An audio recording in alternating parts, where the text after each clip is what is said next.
Hello, everyone. I am back with another PLC lesson for you guys that you can use for your own teaching tools or share with your students as well. Once again, my name is Sarah Stoffel, and I am happy to be your PLC leader this year. So today we're going to talk about performing the monologue for your audition. When you say monologue, a lot of students they cringe and they it's overwhelming to them, and they don't know where to find the right material.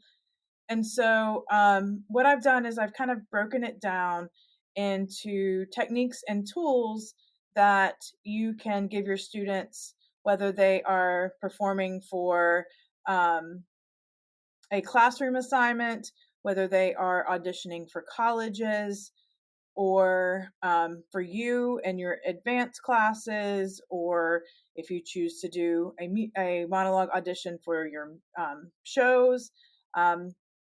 These will be tips and techniques that you can give them in preparation for finding a monologue and finding the perfect monologue that's really going to showcase their talents.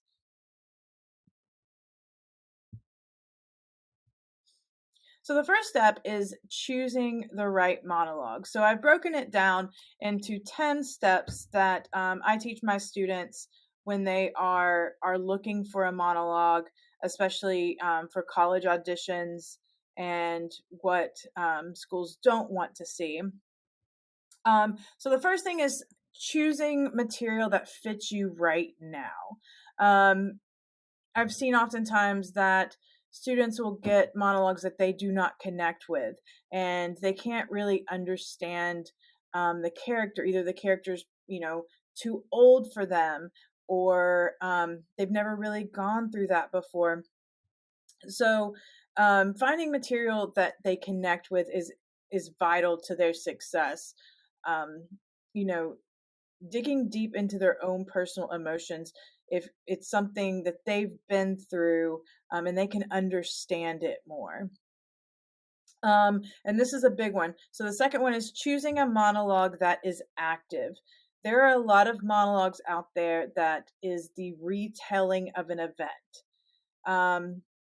While those are great, in order to really show your arc, it has to be in the here and now. So what is happening right at that moment? I made that mistake as a beginning teacher, and my students weren't being successful in monologues. And so I went to a monologue workshop, and that was one of the things they really stressed, was that the monologue needs to be active and be in the moment. So that they can feel like they're part of that situation instead of the retelling, because you don't get all that movement and all that in the now, in the moment acting from your students. Don't do experimental nonlinear work. There are a lot of fun neoclassical monologues out there, a lot of experimental monologues. However,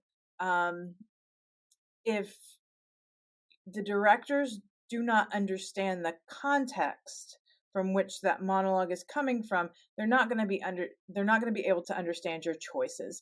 And that's really important, is for the directors to really grasp what the actor is doing. And this also includes poetry, sonnets. If students try to come in and do a poem for their monologue, that's not going to really showcase what they can do.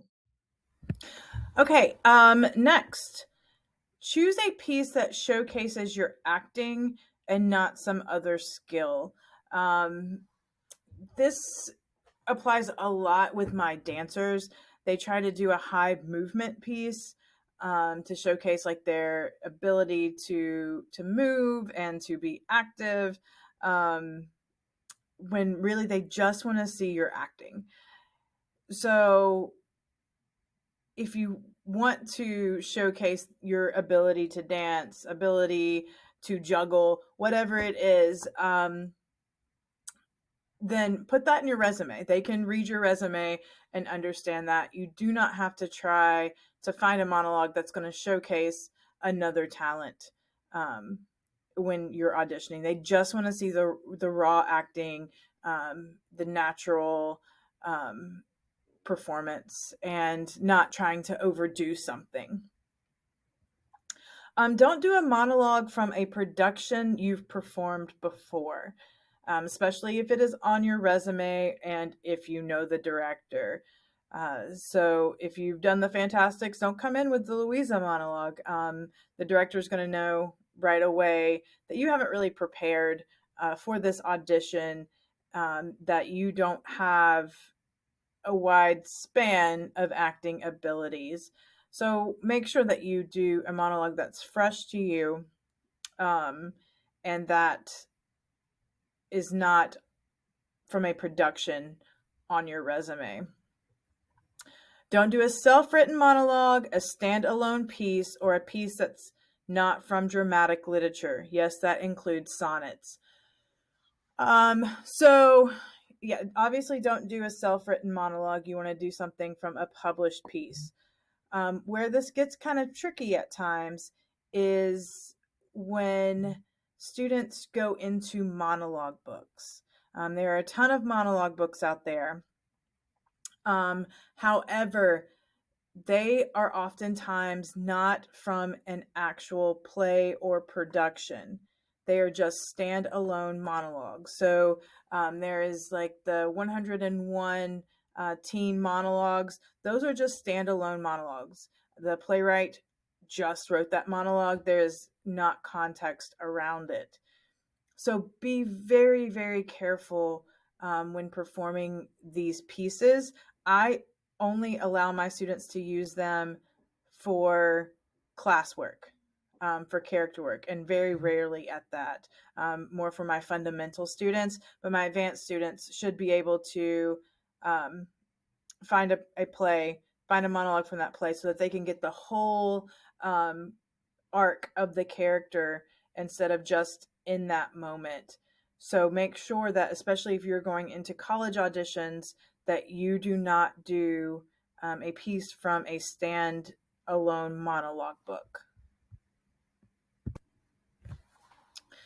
The next thing is don't do dialect unless the play which you're auditioning for calls for it and your execution is expert. If it is required, so if you are doing a play that requires an accent, if you can do it seemingly, do so. However, if the play does not require it, that you're auditioning for does not require it, do not do it. Do not do it for college auditions. Stay away from plays as well that is known for having an accent and you don't or can't do the accent. So if you do like the Women of Lockerbie, obviously Scottish accents, stay away from those monologues because myself as a director, it is such a popular play. If they do one of the monologues from that show and they don't do a Scottish accent, I'm going to understand why. But veer away from that. And that is just one piece that is not needed anyway, especially when there's so many good monologues out there that aren't required. But if you're doing a British comedy, that is completely different. I, as a director, may want to hear a British accent. So what I'll tell my students is I will have them do just a monologue in their own intonation and then an own dialect, and then I'll have them do it in the British accent, and it kind of gives them that little improv moment. I want to see where they're at. I know I'm bringing in a dialect coach later to help them, but from the beginning, don't come in using an accent. Because you're going to have the rehearsal process to find that voice. And definitely don't do that for college auditions. choose a piece that has a clear arc. Don't choose a piece that is one note. So anytime that you're reading your monologues or trying to decide your monologues, make sure that the character has a clear objective, clear tactics. What are they trying to achieve, and do they achieve it at the end? Find that arc. And if there's no arc, it's not going to entertain your directors, and your directors won't be as engaged as if the character has clear moments and clear beats in the scene and makes an ultimate decision at the end. So you don't want to be a one note actor. You don't want it to be the same level throughout the monologue. Don't choose pieces that are full of graphic violence, sex, or offensive language.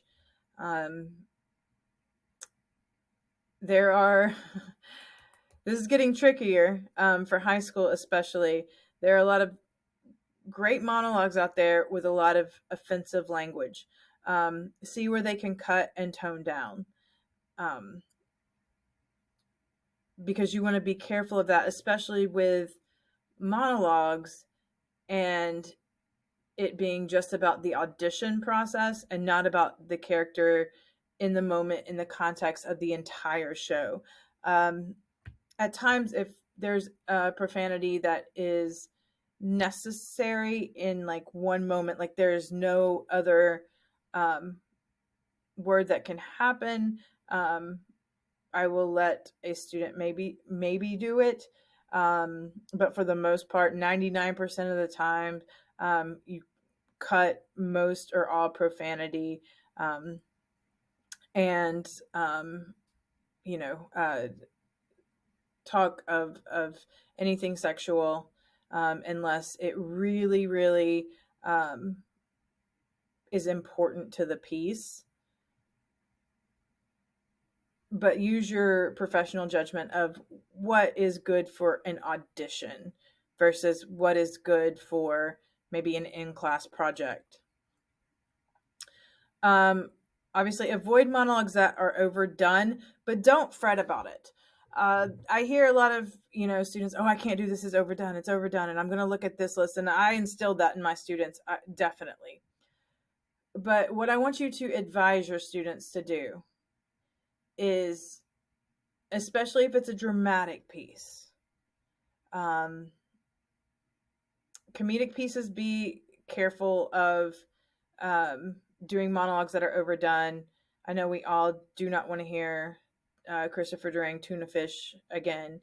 But if it's a drama and it can be considered overdone or slightly overdone, then if they're really connecting to it and it is beautifully acted, don't fret so much about it being on the overdone list or an overdone monologue, because if they're creating that character, it could be a beautiful experience for them as well as anyone that they're auditioning for.